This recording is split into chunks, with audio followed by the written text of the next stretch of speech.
जी है, नमस्कार दोस्तों। देखिए, मैं आ चुका हूँ एक नए वीडियो के साथ और आज मैं आप लोग को ये बताने वाला हूँ यूज ऑफ ए एंड और एन का प्रयोग।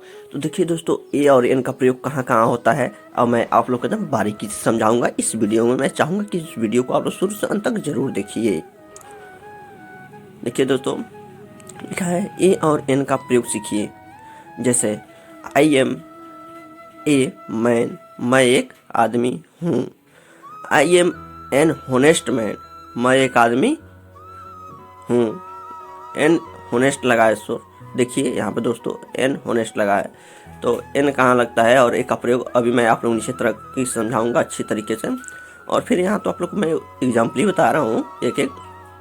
सी इज ए मैन, वह एक औरत है।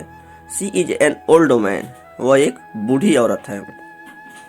अब यहाँ पे आप लोग सोचते होंगे किस किस प्रकार की प्रयोग समझ गए। तो देखिए जैसे लिखा है I am a man, I am an honest man, she is a man, she is an old man. यानी इतने प्रकार की वाक्य हम लोग ए और एन में सीखेंगे। तो यहाँ पर देखिए इन वाक्यों में प्रयुक्त ए और एन का प्रयोग पर ध्यान दें।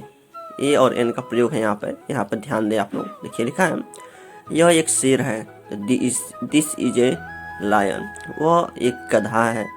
This is a an ass, an ass यहाँ पर देखिए एन एस लगा है। एन क्यों लगा है मैं आप लोग को अभी नीचे एक बार और समझाऊंगा। मैं एक ऑफिसियर हूँ, आई एम एन ऑफिसियर। मैं एक चालाक हूँ, आई एम ए ड्राइवर।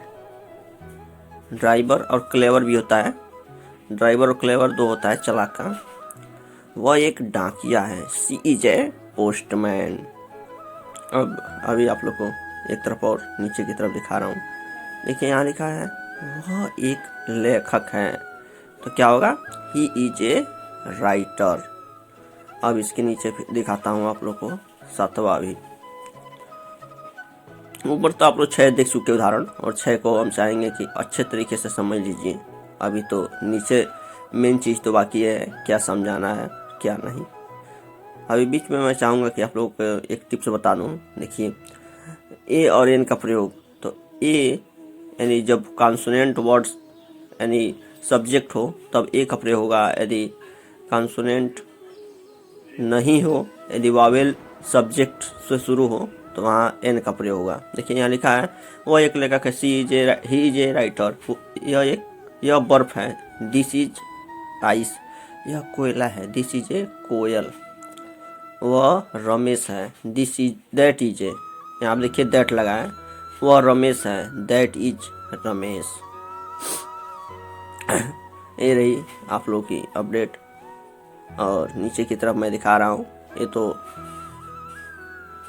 देखिए लिखा इन उदाहरणों से स्पष्ट है कि इनमें जितना आप लोग को उदाहरण बताया हूँ, इन उदाहरणों से यह स्पष्ट है कि ए और एन का प्रयोग सिंगुलर काउंटेबल नाउन के पहले होता है।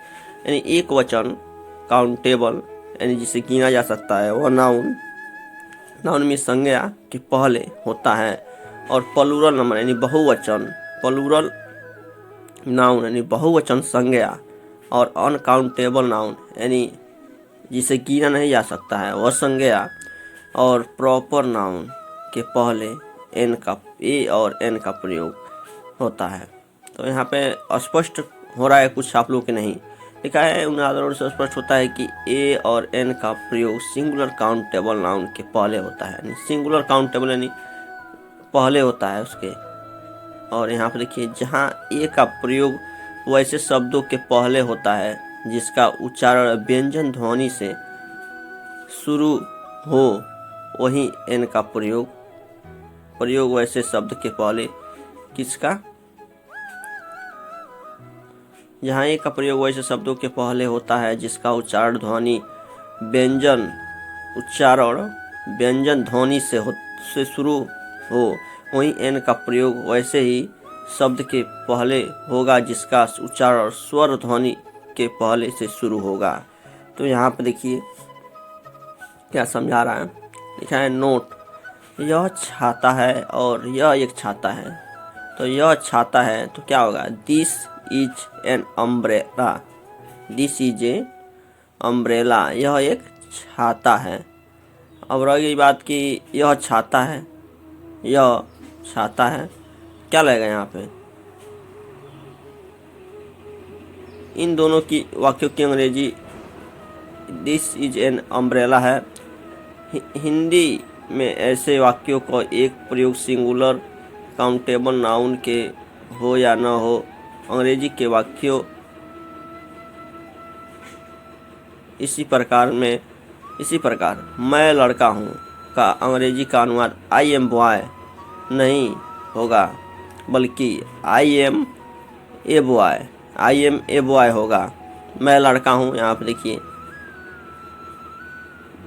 ए और एन का यहाँ प्रयोग स्पष्ट होता है कि मैं एक लड़का हूँ, तो यहाँ एक ही लड़की की बात कहा जा रही है तो बीच में ए लगेगा।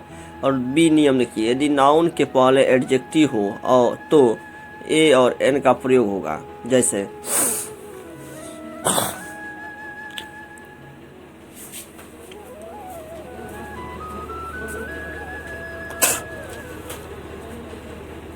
तो ए और एन का प्रयोग एडजेक्टिव के पहले होगा। यदि नाउन के पहले एडवर्ब एडजेक्टिव हो तो ए और एन का प्रयोग एडवर्ब्स के पहले होगा। साथ ही ध्यान दें कि ये भी रखना है कि ए और एन का प्रयोग आपने सबसे नज़दीक आने वाले शब्द के उच्चारण के अनुसार होगा। सही बात है, यानी सबसे जो नज़दीक आ रहा है उसी के। जैसे यहाँ पे देखिए क्या लिखा है, सी इज ए वोमैन, वह एक औरत है, तो यहाँ एन का प्रयोग नहीं होगा क्योंकि वोमेन लिखा है, WOMAN लिखा है, तो यहाँ पे कॉन्सोनेंट वर्ड से शुरू हुआ है न कि वावेल से। तो यदि वावेल शुरू होता है तो एन लगाते हैं। देखिए यहीं पे लिखा है she is an old woman, तो यहाँ एन लगा है इसलिए क्योंकि ओ AEIOU स्वर में से शुरू हुआ है, यानी वावेल में शुरू हुआ है, इसलिए यहाँ एन लगा है।